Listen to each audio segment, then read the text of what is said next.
반갑습니다. 수학작가 김정입니다. 지난 시간에는 함수를 복습했습니다. 그리고 오늘은 본격적인 함수를 들어가겠습니다.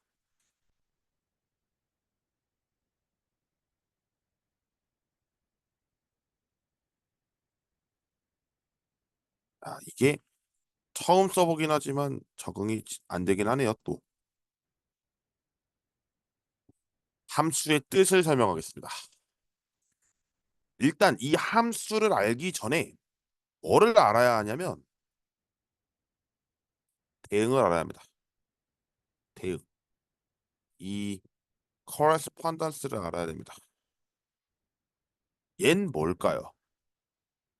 뭔가 이렇게 가는 걸 얘기하겠죠. 어떤 사람이 있는데 관역을 쏴서 무언가를 맞춰요 라고 하는 이런 상황. 이거를 어떻게 보면 사람이라는 사람 이제 사람이 화살을 쏴서 요렇게 사과를 쏜 거를 이제 대응이라고 할 건데, 그거를 이제 함수에서 표현할 때는 이 글자를 좀 많이 사용하더라고요. 예, 쏠 사자인데요. 어, 여기서도 한 문이 등장하네요. 생각해 보니까. 음. 그래서 이 대응이라는 단어가 어떻게 보면 좀 중요합니다. 음. 그래서 우리는 이제 함수를 얘기할 때는 좀 중요한 부분이 있습니다. 여러분 집합 배우셨죠? 우리가 이제 명제랑 집합이랑 왔다 갔다를 했었잖아요. 그래서 요렇게 이제 왔다 갔다를 했었어요. 근데 이 집합은 함수랑 또 왔다 갔다 해야 됩니다. 근데 이 함수는 다시 명제랑 왔다 갔다 해요. 그래서 이 부분이 어쩌면 예, 혼합된 부분으로 이제 물어보기 딱 좋은 단원들이라고 저는 얘기합니다. 어, 그럼 일단 이 얘기부터 해야겠네요. 그럼 정말 대형이 뭐야? 아까 제가 얘기했죠. 집합이라는 부분을 얘기했기 때문에 무언가 집합으로 얘기를 하는 부분이 생겨야 됩니다. 그거를 저는 이렇게 동그라미로 표현을 해볼게요. 그러면 우리가 집합이 있으면 뭐가 있죠? 되게 원소가 있습니다. 여기 있는 원소를 x1, 여기 있는 원소를 x2, 뭐 다양하게 표현할 수 있겠죠. 뭐 그러다가 x3까지 있다고 할게요. 자, 그 다음에 여기도 뭐 이제 y1, y2, y3, y4까지 할까요? 뭐 이런 식으로 이제 했다고 칩시다. 그런데 대응이라고 했잖아요. x1이 y1으로 관역을 쐈어요. 요거 대응입니다. 그리고 x1이 한 발을 더 쏴서 y2를 맞췄네요. 얘도 대응입니다. 그럼 또 생각해 보세요. x3라는 사람은 다른 관역에 y3를 맞췄어요. 대응입니다. 그리고 x2라는 사람도 관역을 쐈는데 y3에 맞출 수 있어요. 이것도 대응입니다. 대응이라는 거는 화살표로 쏘는 방향을 의미합니다. 전체적으로. 근데 여러분은 한 가지 알아야 할 사항이 있습니다. 어떤 대응에다가 규칙이나 관계를 설명해서 함수를 만족하게끔 한다라고 알아두시면 좋습니다. 그럼 지금 이 상황으로 봤을 때는 대응은 됐지만 규칙적이고 어떤 관계가 있습니까? 없습니다. 그래서 이 내용을 다르게 표현합니다. 다르게. 어떻게 표현하냐? 뭐 이거를 다시 한번 지워볼게요. 지우니까 또 흰색으로 남는 거는 어떤 이유일까요? 갑자기 뭐 다시 하면 되니까 요렇게. 네. 좀 눈뽕이었다면 죄송합니다. 그래서 어떻게 표현을 하냐면요. 우리가 아까 얘기했듯이 집합이 있으니까 두 개의 집합을 그려서 여기에는 x1이라는 사람이 있고 x2라는 사람이 있고 x3라는 사람이 있고 여기는 y1이라는 사람이랑 y2라는 사람, y3가 있는 사람, y4가 있는 사람 뭐 이렇게 하겠죠. 그랬을 때 어떤 일이 벌어지는지를 잘 보세요. 규칙이 있다고 했습니다. 얘는 이렇게 써야 돼요. x2는 이렇게 써야 돼요. x3는 이렇게 써야 돼요. 될까요? 무슨 얘기를 하려고 하는지 좀 아시겠습니까? 여기에 있는 사람이라고 표현을 할게요. 제가 굳이 사람이라고 표현을 할게요. X1이라는 사람이 있고 X2라는 사람이 있고 X3라는 사람이 있는데 화살은 단 몇 발? 예, 무조건 한 발입니다. 한 발만 가져야 합니다. 한 발씩이라고 표현할까요? 이게 좀 더 나은 표현일까요? 한 발씩 쏴야 합니다. 그리고 잘 보세요. 여기에 있는 사람은 모두 쐈습니다. 그렇죠?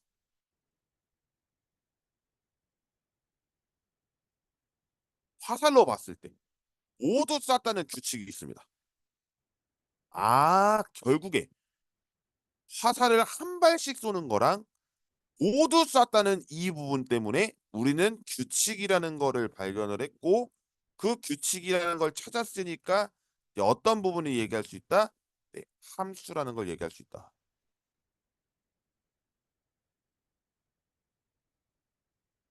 이렇게 표현하면 완벽합니다.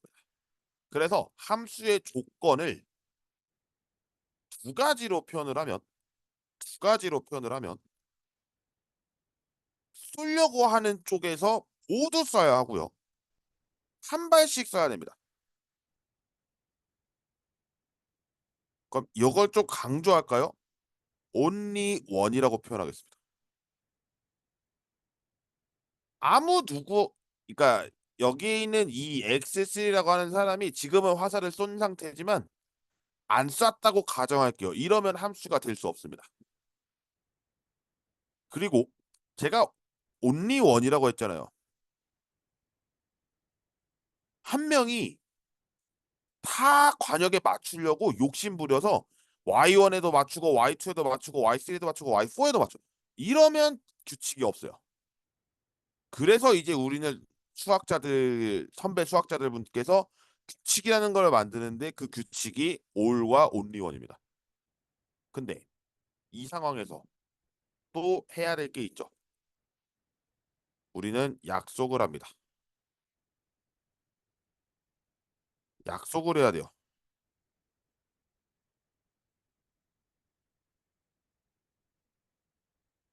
어떤 약속해야 될까요? 바로 이름을 붙여줍니다. 우리는 이제 어떤 단원이나 이런 거 들어오면 항상 하는 게 있어요. 용어 정리입니다. 여기서도 마찬가지로 함수를 여러분이 1차 함수, 2차 함수 비록 배웠지만 여기서 나오는 함수는 또 다르기 때문에 그거와 관련된 용어를 이야기합니다. 그래서 여기에 있는 이 부분 지금 x1, x2, x3가 모여 있죠. 이거를 우리는 이렇게 쓸 겁니다. x 그리고 얘를 이름으로 정의역이라고 붙여요. 정의역. 그 다음에 여기에 있는 이제 집합이 또 하나가 있죠. 얘를 y라고 하겠습니다. 그래서 이 y는 공역이라고 부를 겁니다. 사실 대학교에 가서는 공변역 이렇게 얘기하기도 하는데 공역이 어떻게 보면은 좀 더 괜찮죠? 표현하기는. 그러다가 지금 이렇게 화살을 쐈습니다. 쏴서 맞은 애들끼리도 모일 수 있습니다. 그래서 얘네들이 원소로 했었을 때 Y1, Y2, Y3라고 하는 집합을 형성할 수 있고 얘를 우리는 치역이라고 얘기를 하겠다라고 할 수 있습니다. 그러면 이 상태에서 요렇게 가는 무언가를 만족한다라고 했는데 아까 얘기했죠? 규칙이 완성되면 함수를 만든다. 그 함수를 f라고 쓰겠다. 라고 할 수 있고 지금은 f가 여기에 있는 정의역 x에서 공역 y로 대응하고 있기 때문에 그 내용의 기호를 쓰면 다시 쓸게요. 여러분이 이해하기 쉽게. 자, x에서 y로 가는 함수 f가 있습니다. 라고 얘기합니다. 이렇게 나오면 x에서 y로의 함수 f라고 씁니다. 순서를 잘 보셔야 됩니다. x라고 하는 부분이 먼저 등장하는 거는 정의역에서 썼다라고 할 수가 있고 y는 공역이라고 할 수 있고 그거에 만족하는 f를 얘기했으니 얘는 치역들 조심해야 됩니다. 이렇게 얘기하면 좀 더 괜찮은 설명이지 않을까 싶습니다. 자, 뭐 모양에 대한 예를 드는 게 가장 빠를 것 같습니다. 예를 들겠습니다. 원을 그려야 되는데 원을 요렇게 그리는 게 좀 더 나을지 모르겠습니다. 너무 큰지도 모르겠네요. 뭐 어쨌든 그랬을 때 1, 2, 3, 4가 있고 A, B, C, D, E가 있다고 하겠습니다. 그러면 이때 화살표를 요렇게만 맞추면 함수입니까? 아닙니까? 아니죠. 아까 얘기했잖아요. 정의역에 있는 거는 모두 써야 된다고요. 예. 그러니까 2도 써야 되고 3도 써야 되고 4도 써야 됩니다. 라고 할 수 있는데 바꿔볼게요. 이렇게 함수입니까? 아니죠. 왜 4가 남았죠? 그래서 우리는 4도 맞추려고 그래요. 근데 4는 참 욕심이 많아요. 이렇게 맞추려고 그래요. 함수입니까? 아닙니까? 얘도 아니죠. 얘기했잖아요. 한 발씩 갖고 있다니까요. 그런 규칙을 갖고 있으니까 우리는 이렇게 썼다. 한 발만 갖고 C를 썼어요. 이러면 함수입니까? 예, 함수죠. 그랬을 때 우리는 여기에 있는 X라는 정의역 다시 한번 쓸게요. X라고 하는 정의역 집합에서 Y라고 하는 공역으로의 함수 F라고 설명하면 됩니다. 그러니 얘는 이제 함수가 완벽하게 됐죠. 그러면 잘 보십시오. 1은 어디에 대응됐습니까? A에 대응됐습니다. 라고 표현합니다.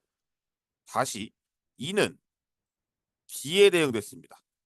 3은 C에 대응됐고 4도 C에 대응됐습니다.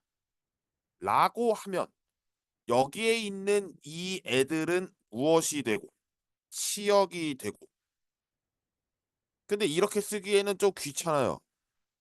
좀 간단하게 쓸 수 있는 환경이 없을까 생각을 해봤더니 이렇게 쓰기로 한 겁니다. F1은 A요. F 다시 F2는 B이며 F3은 C이고 F4도 C입니다. 라고 해석하는 겁니다. 이렇게 쓰기로 한 거예요.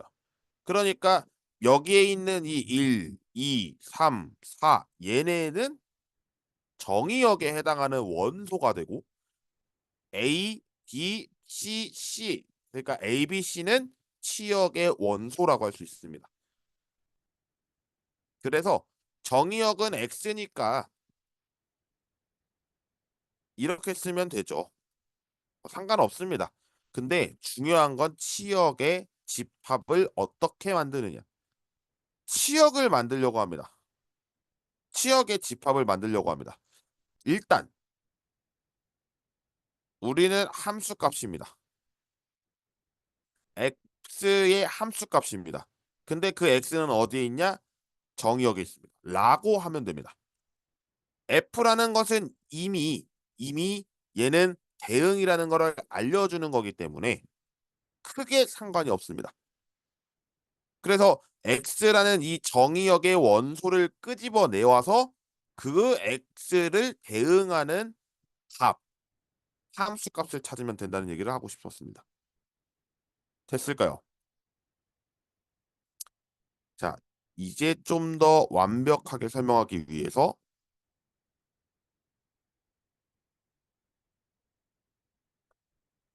예를 설명하겠습니다.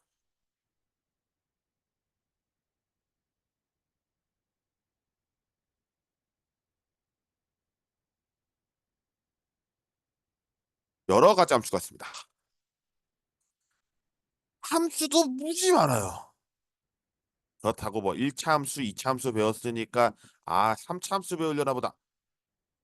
그럴 거면은 4차 함수, 5차 함수, 6차 함수 이런 거 나오지. 아니에요. 우리가 보려고 하는 내용은 그게 아닙니다. 예. 여기서 함수는 다시 한번 얘기를 하면 정의역에 속하는 모든 x에 대하여 다시 얘기할게요. 정의역에 속하는 모든 x에 대하여 무조건 하나 대응되어야 한다. 어디에 있는 공역에 있는 그거를 만족하는 것은 y는 fx라고 하는 것으로서 만족하는데 얘는 f라고 하는 함수를 설명하려면 x에서 y로의 함수라고 설명하는 그 y가 존재한다라고 설명해야 됩니다. 우리는 이제 집합을 배웠기 때문에 함수를 다시 정의할 수 있습니다. 영어로 써서 좀 그랬나요? 죄송합니다. 다음도 영어입니다. 네, 첫 번째. 여러 가지 대응 상황을 알려줄 겁니다. 원투원 펑션.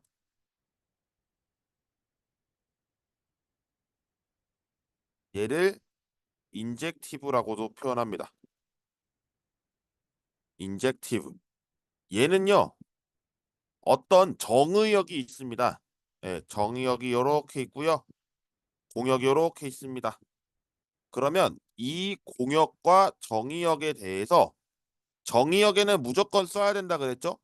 근데 아까는 이렇게 같이 맞을 수도 있었어요. 근데 이제 같이 못 맞아요. 여기에 있는 이 두 사람은 서로 다른 관역을 맞추려고 합니다. 라고 해석합니다. 그러니까 다시 한번 얘기를 하면 여기에 있는 두 개의 정의역을 아무 정의역 중에 몇 개가 있겠죠? 그럼 이 몇 개가 있는 정의역들 중 그중 두 개를 임의로 뽑아요. 임의로 뽑아요. 그럼 그거를 x1이랑 x2라고 하자라고 하면 얘네 둘은 다릅니다. 일단 다르죠? 그랬을 때 뭐가 성립하냐면 여기에 있는 얘 맞았으니까 어떤 f가 있을 거 아닙니까? f에 맞았던 얘네들도 서로 다르게 쐈다라고 할 수 있습니다. 그러니까 다르게 맞았다. 양궁 생각하시면 되죠. 양궁. 양궁 잘 보세요. 자, 물론 뭐 단체전도 있고 혼성전도 있습니다. 개인전을 생각하세요. 개인전에서 뭐 최근 이제 2024 파리올림픽이 열렸으니까 거기서 얘기 나온 걸로 따지면 결승전 김우진 선수와 해리스 선수였나요? 미국? 거기에서 자기 관역을 쏘지 다른 관역을 쏘지는 않잖아요. 그런 거 생각하면은 얘가 1대1 함수구나라고 할 수가 있겠죠. 요런 거 생각하면은 좀 되지 않을까 생각을 하고요. 두 번째, 처음 들어보는 하나를 하겠습니다. 서젝티브입니다. 얘기를 하기 전에 얘는 1대1 함수입니다. 다시 한번 쓸게요. 1대1 함수라고 표현하고요. 그래서 우리가 이제 알려주는 데가 뭐냐면 요거 명제네요. 예, 명제가 성립하면 뭐가 성립해요? 네, 조건 명제일 때 대우가 성립하죠. 그 대우도 참이죠. 그러니까 fx1이랑 fx2가 같으면 그 정의역 두 개는 같습니다. 그 정의역 두 개는 정의역에 속하는 원소 두 개를 뽑았는데 그 둘이 같다는 걸 얘기합니다. 요렇게 설명하면 되고요. 그 다음에 그 다음에 정의역이랑 공역이 있습니다. 뭐 똑같습니다. 정의역이 뭐 많겠죠. 뭐 인원수가 뭐 몇 명이 될 수 있는데 뭐 네 명이라고 하겠습니다. 그리고 공역이랑 공역에 있는 원소를 세 개라고 할게요. 자, 쐈어요. 이렇게 썼어요. 자, 안 맞은 거 아닙니다. 네, 얘 하나 썼어요. 그 다음에 여기도 맞췄어요. 자, 여기 맞췄어요. 맞췄네요. 이거 어떤 거 보여요, 혹시? 아, 공역이랑 치역이랑 같네요. 라고 얘기할 수 있죠. 다시 공역과 치역이 같은 상황이 나오는 함수 f를 온트 펑션이라고 합니다. 이거를 위로의 함수라고 불러요. 그런데 이렇게 해석하면 어렵죠. 위로의 함수라고 하니까 또 받아들이기가 그래요. 그렇죠? 그래서 어떻게 표현하냐면 한문으로 굳이 표현하겠습니다.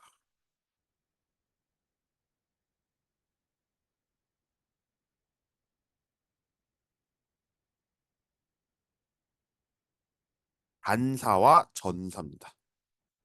단사함수, 전사함수.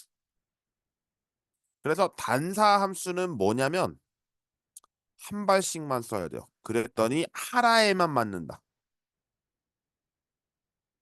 될까요? 하나에만 맞는다라고 해서 이 단자가 호단자인데 호단자의 의미는 이제 단수복수 영어에서 이제 쓰죠. 그 단수복수의 단자입니다. 그래서 하나를 얘기하는 거고요. 전사는 부분과 전체 할 때 그 전자입니다. 그래서 온전할 전자를 쓰는데요. 공역과 치역이 어떻게 보면은 전체 범위였다라고 해석할 수가 있어서 이렇게 이제 관점으로 해석을 하고요. 이 두 개를 모두